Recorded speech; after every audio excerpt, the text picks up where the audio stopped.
malam hari ini cuaca cerah. Ini jangan-jangan juga hasil dari kerja kepawangannya nih Gus Tris.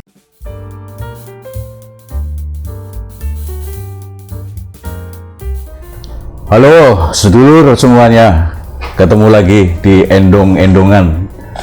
Saya Yudhya dengan Mas Agus Sukoco.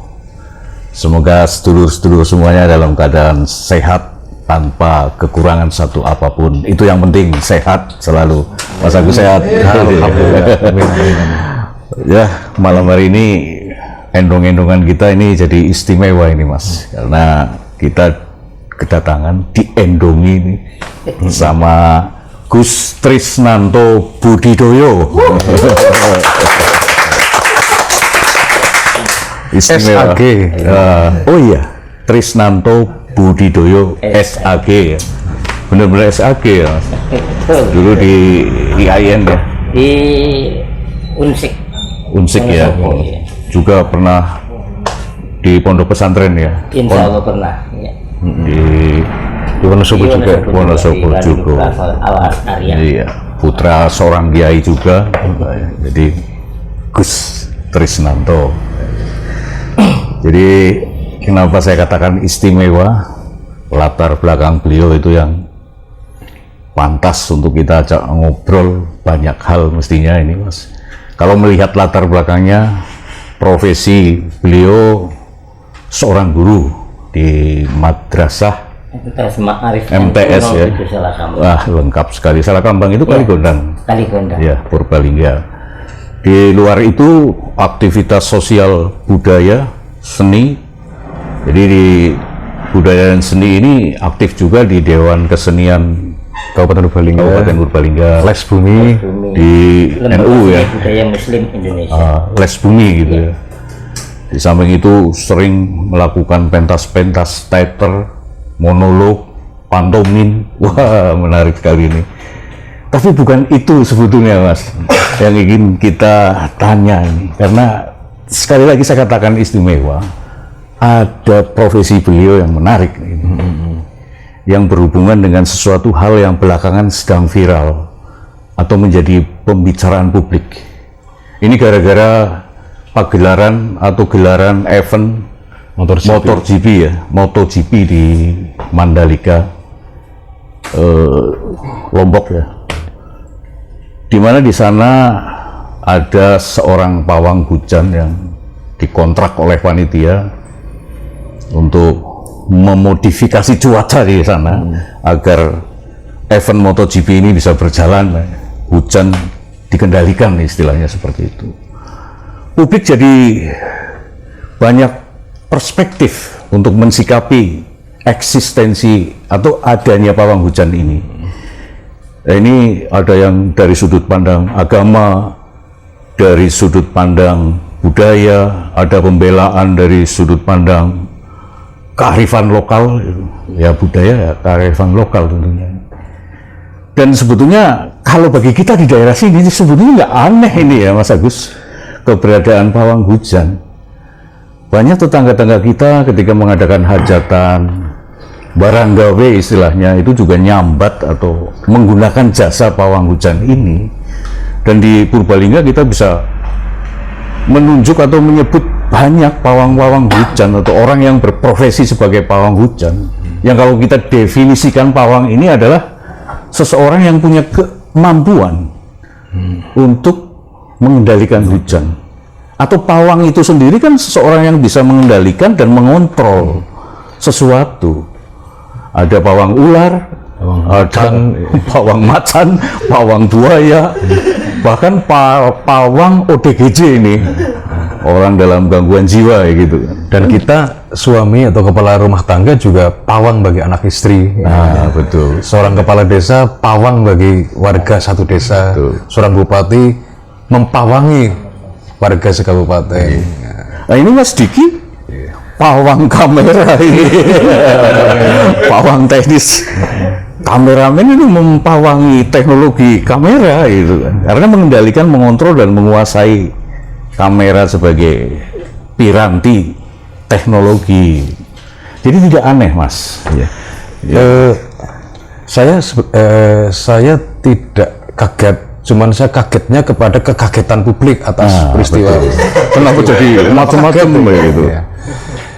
Artinya gini, kalau pakai dasar penciptaan manusia, sejauh yang kita pernah ngaji bersama bahwa manusia itu kan wakilnya Tuhan atau khalifatul fil ard.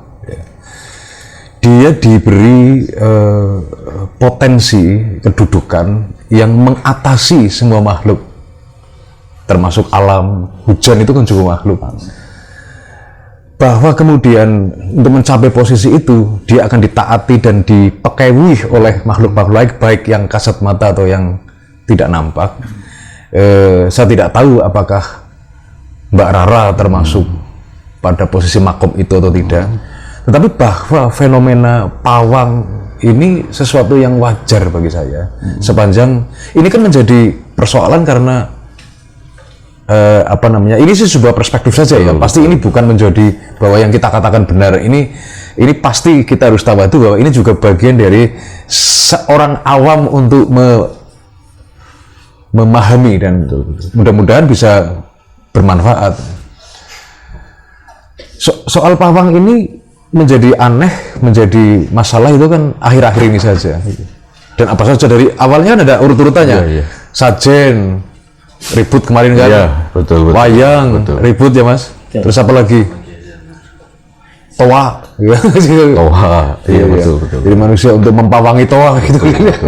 Ini juga ribut kemarin. Nah, terakhir soal pagelaran MotoGP yang ada pawangnya tadi. Jangan-jangan itu kepiawaian panitia malah untuk menghadirkan sensasi di dunia ini gitu. Sebuah keberhasilan marketing dari event organizer dari MotoGP itu, jangan-jangan soal itu. Tapi memang ini akhirnya merebut perhatian publik karena memang ada perspektif agama, perspektif budaya, kearifan lokal, dan perspektif. Mas Trisnanto kita hadirkan di sini, saya kira akan menjembatani karena dari latar belakang beliau, satu basic pendidikan keagamanya kan cukup untuk kita meyakini bahwa beliau seorang muslim, SAG lagi. Ya. Pernah mondok, putra kiai, guru di sekolah agama gitu ya. Sementara punya praktek sebagai pawang hujan. Ini kan sesuatu yang hari ini sedang berbenturan di publik, tapi dia ada semua di dalam diri Mas Trisnanto. Monggo Mas Trisnanto. Ini saya kira Gus Trisnanto ini kan ya artinya nyata lah Mas, di Purbalingga ini sudah banyak yang menggunakan jasa beliau khusus untuk pawang hujan, meskipun ini tidak menonjol profesinya. Ini coba Gus, gimana Gus berbagi ini? Ya tentunya tidak berlebihan dengan juga ya, karena intinya gini lah. Ya memang persoalan itu pawang hujan ya, itu emang saya juga dapetnya nggak sengaja ya. Dapetnya nggak sengaja ketika saya ke Jakarta waktu itu. Waktu itu saya ke Jakarta, temen itu tahu bahwa saya bisa, tapi nggak mawangi gitu. Tapi waktu saya pergi ada acara, ya itu ditinggal bilang, Mas, urusannya ini lah. Aduh, aku kan bingung kan. Urusannya ini, masalah hujan. Tapi ya saya coba untuk berdoa sebisanya, gitu, berdoa sebisanya. Makanya saya simpulkan bahwa ketika itu saya nggak bisa. Tapi ketika saya kepepet dan saya berdoa sebisa saya. Dan itu sampai 3 minggu lah, sekitar 3 minggu. Daerah situ alhamdulillah ketika saya di situ acara selesai semua. Jadi ketika hujan ya acara sudah selesai gitu loh. Sukses acara terselenggara, ya, gitu loh. Tidak kehujanan, gitu ya. Hujan itu, tidak turun. Dari seperti itu. Makanya kan berawal dari situ. Berawal dari situ. Terus kondisi sekarang gitu yang memang rame gitu ya kan. Ketika ini kan bahwa ternyata kan masalah riadoh ya, masalah dia ketika misalnya belajar apapun sebenarnya, ketika itu dengan mantep lah. Intinya jane intinya kenang mantep nang hati ya sini. Pawang udan ki mesti kayak Rara itu kan orang yang mantap juga. Dia tidak berdoa apapun sebenarnya, berdoa dengan bahasa Arab, dengan bahasa Jawa, dengan bahasa apapun. Itu makanya saya bilang bahwa semua orang itu sebenarnya bisa. Ketika dia itu bisa antara otak ini dengan hati ini menyatu itu dok. Berarti kan ngomong kusuk. Gitu. Hanya di masyarakat modern kita ini kan mengusik nalar sehat masyarakat modern hari ini. Jadi ilmu itu kan bisa dijangkau dengan banyak hal. Kalau ilmu agama mutlak dengan keyakinan kan mas, harus didasari keyakinan. Kemudian kalau yang berbau-bau mistik seperti itu tadi, ya dengan mistifikasi, laku-laku mistik. Dan kalau sains yang orang modern agungkan sekarang ini kan mutlak dengan rasio mas. Artinya dia harus dengan riset, metodologi yang ketat, eksperimen bahkan gitu. Saya bikin analogi begini Pak Yudi ya. Jadi gini, kalau sains ya, ilmu pengetahuan yang dia berbasis pada kemampuan logik. Betul. Bagi saya logika itu kan sesuatu di mana manusia mengetahuinya atau mampu menjangkau dengan nalarnya. Betul. Tapi kalau analoginya begini, kalau ada ikan di dalam kolam, yang dia ketahui hanya apa yang ada di dalam kolam, plankton, lumut, hewan-hewan apalah di dalam kolam. Di luar yang ada di kolam, ikan tidak paham. Begitu ada katak belum masuk ke dalam, ada perbedaan dimensi alam ya. ada katak Masuk ke kolam, dia mengabarkan kepada ikan bahwa ternyata di alam semesta ada Fortuner, ada podcast. Iya. Itu katak akan dianggap tahayul oleh Ikan. Nah, logika itu seperti ikan tadi. Iya. Seperti ikan tadi. Jadi segala sesuatu yang tidak terjangkau oleh nalar belum tentu tidak ada dan belum tentu tidak benar. Iya. Hanya belum terjangkau saja. Maka semua harus punya kearifan ya. Harus punya kearifan untuk terpulang kepada kearifan tadi ya. Tadi kembali ke Mas Trisnanto.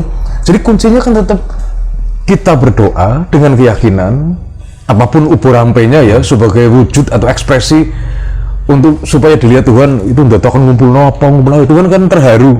Temenanan gitu istekabula lah. Pada puncaknya kan Tuhan yang mengabulkan ya mas. Kalau Tuhan tidak mengabulkan tetap tidak jadi kan. Nah letak kalau dari agama kan tadi keyakinan bahwa semua terjadi karena doa kehendak Tuhan. Dilalah saja kehendak kita bersesuaian dengan kehendak Tuhan sehingga kun fayakun kan persoalannya itu. Nah, karena persoalan doa itu kan masing-masing sebenarnya ya kan gitu. Sekarang gini lah dalam artian ya memang kita kadang orang akan risih dengan sajen gitu. Itu kan kemarin kan itu sebenarnya. Coba kalau kemarin ibaratnya yang berdoa bukan Rara itu dengan kubluk dengan jubah, apa dengan jubah mungkin nggak masalah gitu. Karena atau laku-laku prosesi penghentian hujan yang oleh Mbak Rara itu nggak usah dipublis, diem-diem saja ya. Berhasil atau tidak kan sudah selesai di sana gitu kan, bahwa ternyata hujan tidak turun saat event itu digelar gitu kan, tidak menimbulkan kontroversi. Itu kan kontroversinya kan karena kamera sebenarnya. Coba kalau kamera nggak kenal juga kan misalnya. Ini hari ini nih kita ngundang Gus Trisnanto, jangan-jangan dia juga diam-diam bekerja ini. Karena tadi sore sampai beberapa menit sebelum beliau datang, hujan besar. Langitnya gelap. Langit mirap-mirip kayak gitu ya kan. Kita sempat agak mang-mang ini. Waduh gimana ini Gus Trisnanto datang nggak? Ternyata rembuis datang nih. Hujan mereda dan alhamdulillah malam hari ini cuaca cerah. Ini jangan-jangan juga hasil dari kerja kepawangnya nih Gus Tris. Ya itu kan tinggal batin saja sih. Kan gitu Gus. Jadi ya itulah tadi bahwa gini lah kita dengan fenomena seperti ini itu kan sebenarnya jangan latah sih sebenarnya, jangan Ya namanya kayak gini kan dari dulu memang sudah ada. Iya, betul. Dari dulu ada di Indonesia memang ya sebagai pawang hutan, sebagai pawang apapun memang ada di Indonesia. Tapi benar kan Gus Tris ini banyak dipakai jasanya oleh masyarakat warga di Purbalingga khususnya ini. Sering kan dipakai jasanya Dapat order untuk- itu ya, dapat order, dapat job ya, dapat job ya. Ya dapat jalur tulung lah. Oh, bahasanya orang jalur tulung kayak gitu. tulung. Ada tarif-tarif yang Khusus sih. dipatok. Insya Allah nggak ada. Nggak ada. Oh, tapi tetap ada yang memberikan Ya ada. terima kasih gitu. Ya karena mungkin ya apa ya tali asih aja. Tali asih aja. Mungkin untuk ubur rampe apa-apa itu nggak perlu karena butuh nggak sih ilmunya gimana ilmunya? Gini. Jadi La- itu kan makanya tadi aku tergantung sebenarnya tergantung keyakinan kita itu apa sih? Ya kalau keyakinan kita misalnya mereka dengan saya nggak menyalahkan teman-teman dengan apapun ya, itu kan hanya media sebenarnya. Dia kan media untuk apa ya kebatinan ini yang mereka kan karena bisa dengan kopi nih. Misalnya kita dengan kopi, ketika kita batinannya itu bisa melink kepada Tuhan ke Gusti Allah karena misalnya anak kopi, gitu kan? Biasanya kayak gitu. Jadi ketika ada kopi, aku lebih fokus ngomong juga misalnya lebih lancar ketika ada kopi. Sama ketika mereka ternyata lebih lancar, biasa ketika dia mawangi dengan ubur rampe dan sebagainya, kok jadi. Iya. Makanya selalu pakai itu. Oh. Kalau saya sih misalnya ada minyak kayu putih, Minyak kayu putih bisa, ya bisa. gitu. Karena saya misalnya katakanlah saya mantapnya dengan kayu putih. Atau mungkin dengan Vaskar ya. Jangan misalnya ini saya ingin tahu juga media yang dipakai itu apakah itu kan ada katanya orang pakai sapu lidi diberikan terus pakai bawang, pakai lombok kayak gitu. Apa pakai celana dalam cawet dilempar ke atas kayak gitu kan. Kalau saya khusus itu pakai apa ya? lebih gini ya, aku sih apa aja sebenarnya bisa. Pakai airnya bisa, pakai minyaknya bisa. Yang sering dipakai pakai apa? Yang sering minyak wangi. Minyak wangi. Minyak wangi. gitu. Ya karena mungkin enak aja wangi seger gitu ya. Untuk ya Allah ngedoa gitu enak gitu aja sih. Betul. Jenis tertentu minyak wanginya atau minyak wangi sembarang minyak wangi? Misalnya kayak apa ya, cendana, paling kayak gitu. Pol-polnya cendana. Tuku 20.000 bisa kanggo tahunan. Oh, jadi mungkin ini ada latar belakang begini Pak, kalau soal ubur rampe tadi ya. Saya ambil contoh, ada pengalaman personal saya. Bapak saya almarhum itu rokoknya itu 76 dulu ketika masih hidup. Sehingga saya punya romantisme sendiri, punya kemesraan batin sendiri ketika pulang ke rumah. Kadang saya bawa rokok 76, taruh di kamarnya. Padahal bapak saya kan sudah tidak ada. Saya tidak berpikir bapak saya akan ngerokok 76, tetapi bahwa saya mengekspresikan kerinduan melalui. Nah, orang yang melihat kan darani sajen, Pak. Iya. Tetapi apakah salah ketika saya mencoba mengungkapkan rindu saya seolah-olah bapak saya masih ada? Dan kekuatan itu yang kemudian saya ekspresikan melalui apa yang biasa bapak saya lakukan, yaitu ngerokok 76. Saya bawa 76 ke kamarnya sebagai persambungan batin. Ternyata kadang-kadang malamnya juga mimpi. Ini kan koneksitas yang kemudian ini soal pengalaman pribadi. Saya tidak menganggap bahwa bapak saya masih ngerokok sudah di alam beda. Tapi itu urusan saya untuk membangun kemesraan tadi. Contoh lagi nih Mas Risanto. Di Jawa itu ada tradisi mimiti, yaitu menjelang panen masyarakat atau petani akan melakukan upacara atau ritual berdoa agar panennya lancar gitu ya. Sukses. Orang Jawa itu punya kemampuan mempersonifikasikan atau mensosokkan unsur-unsur alam. Padi disebut Dewi Sri, digambarkan sebagai sosok wanita cantik. Ya. Jadi ketika unsur alam seperti pohon atau apapun disosokkan sebagai wanita cantik, sebagai makhluk, sesama makhluk hidup, maka mulai terjadi koneksitas batin di antara sesama makhluk tadi.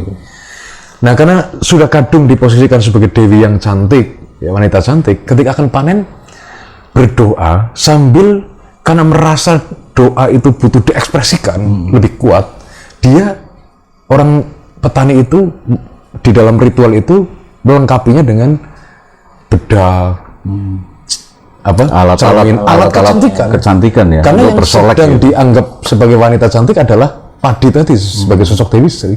Ini bukan kepada jin atau kepada apa, tetapi itu bahasa batin orang Jawa untuk menegaskan isi hatinya, Untuk berkomunikasi atau menyapa ke makhluk juga. Makhluk juga seperti kita. Kita bisa saja ke pacar ya, kalau pacaran ngomong I love you, aku cinta kamu, aku sayang kamu. Tapi itu kadang kurang mantap. Dia butuh kadang menyetorkan sekuntum bunga. Cara anak sekarang itu nembak kayak gitu ya. Penegasan itu pakai media bunga. tidak cukup dengan bahasa, tapi kadang dengan bunga. Jadi sajen sesungguhnya adalah simbol media untuk menguatkan ungkapan rasa, sugesti juga, sebagaimana pacar yang memberikan sekuntum bunga kepada kekasihnya. Itu saja. Jadi ini membingungkan itu karena kita malas berpikir atau belum apa-apa suudun itu kan. Iya. Belum apa suudun. So, sekarang kalau Nabi Sulaiman berinteraksi dengan jin, ya, anak buahnya jin semua itu di kitab itu kan di Al-Quran. Itu kalau sekarang itu bisa dituduh syirik loh, siapa? Nabi bisa dituduh syirik loh kalau Nabi juga melakukan seperti itu. Artinya ada interaksi lintas makhluk, bahkan tidak hanya yang nampak. Kira-kira seperti itu Gus Tris di dalam mengendalikan dan memodifikasi cuaca. Ketika dapat job itu begitu. Job tekanannya jangan jobnya ini. Job seberapa? Enggak seperti Mbak Rara 150 juta. Ya, mudah-mudahan Mas Risato besok dapat job sebesar itu. Ya, ini. Ya ini gini lah ya, tadi yang dibilang Pak Mas Agus Sukoto itu bahwa itu biasanya kan pada media aja untuk kesana gitu. Jadi dan ya memang sih karena saya orang Islam gitu ya, kan jelas saya tidak mengenal dewa, kan tidak mengenal ibaratnya dewa, apalagi Dewi Sri misalnya dan sebagainya. Mengenal malaikat, kan banyak sekali. Makanya kan saya pun kadang-kadang ya, ini kadang-kadang ya, karena saya juga kadang-kadang karena ya di situ kita tetap kulon nuwun. Di situ tetap ada yang berkeluarga besar loh, tapi dalam artian kita kan punya banyak makhluk nih, ya yang tidak kelihatan dia di situ. Itu kan kadang-kadang juga dia jahil juga, gitu loh. Ketika kita tidak ibaratnya katakanlah yang ngapurane ya kok nang kene, yang ngarep nyang gawe, yang ngarep ndonga karo Gusti Allah. Kok jangan ya ibaratnya gitu. Nembung itu kalau tetap ada komunikasi gitu. Nah, makanya kan teman-teman kan nembungnya di alam itu kan dengan sesajen karena mereka senang sajen gitu misalnya. Gitu loh. Jadi menurutku makanya kan kemarin sebenarnya kan kalau saya sih biasanya sendiri ya. Tapi banyak teman-teman yang pawang itu mesti ada timnya. Kayak Mbak Rara sendiri kan punya tim juga. Kalau saya independen sendirian. Ya, gitu. sendirian. Kan terlalu kendel sebenarnya. Juga mungkin tidak perlu berbagi. Ya, masalah berbagi ya. Karena satu sisi sekarang kayak gitu kan kita tidak tahu nih. Masa ibaratnya katakanlah aku mending sendiri gitu untuk berdoa sendiri. Ya ibaratnya yang lain suruh mendoakan sajalah gitu kan. Karena hal-hal kayak gitu kan sebenarnya resiko juga sih sebenarnya. Resikonya apa itu? Resikonya banyak sebenarnya. Kayak gitu kan beban moral. Resiko yang jelas itu kan beban moral. Betul. Beban moral ketika itu tidak jadi, ketika itu tetap kan. Tapi artinya itu tetap dijalani ya, Gus. Iya, tetap kita jalani karena ada permintaan. Ya, karena ada permintaan dan itu pun tergantung dengan yang minta. Iya. Ketika yang minta ibaratnya kayak ladeli dan sebagainya kayaknya hati pun ora tentrem gitu ya, gitu aja. Oke, Gus Trisnanto ini sudah berbagi cerita soal ini. Sebetulnya banyak ingin kita tanyakan, karena diam-diam juga bukan, saya dengar-dengar bukan hanya pawang hujan, ini pawang jin ini. Sering juga dapat job untuk menyingkirkan jin di rumah-rumah tua. Bahkan instansi pemerintah yang kantornya konon kayak gitu, sering menghantui para pegawai di situ pakai jasanya Gus Trisnanto ini. Ya, dan itu sangat mungkin saja, dan bagi saya husnudun saja, karena manusia memang tadi di awal saya sampaikan bahwa diberi peluang untuk menjadi khalifatullah fil ardi. Dia mengatasi seluruh makhluk. Artinya bisa saja dia. Cuman kalau kita nyebut pawang harimau itu tidak jadi polemik. Karena harimaunya nampak gitu ya. Kepada sesuatu yang tak nampak, sekarang orang kan bingung. Iya ya. Hujan sebetulnya kan nampak, angin. Cuman tidak seperti harimau yang terbatas itu ya. Seperti. Tapi kalau orang Jawa kan ana sing angon ya, ada yang angon itu kan. Kalau di kita ada malaikat yang kalau di Islam itu kan ada malaikat yang ditugasi gitu. Untuk itu ya. Dulu ada dewa yang menguasai ini, menguasai ini. Itu kan soal perbedaan idiom dan terminologi. Baik, Mas Agus, Gus Trisnanto, terima kasih sekali lagi untuk kehadirannya, berkenan untuk berbagi cerita. Bukan kita untuk melakukan apa sih ya, klarifikasi atau pembelaan atau apa, tapi hanya untuk mempertegas bahwa keberadaan pawang hujan atau eksistensi seorang pawang hujan atau pawang yang lain di masyarakat kita, khususnya di daerah kita ini ada gitu, dan masih juga ada yang menggunakan jasa-jasanya. Sekali lagi terima kasih Gus Trisnanto untuk kehadirannya. Sedulur, kita nanti bisa bertemu lagi di endong-endongan yang akan datang.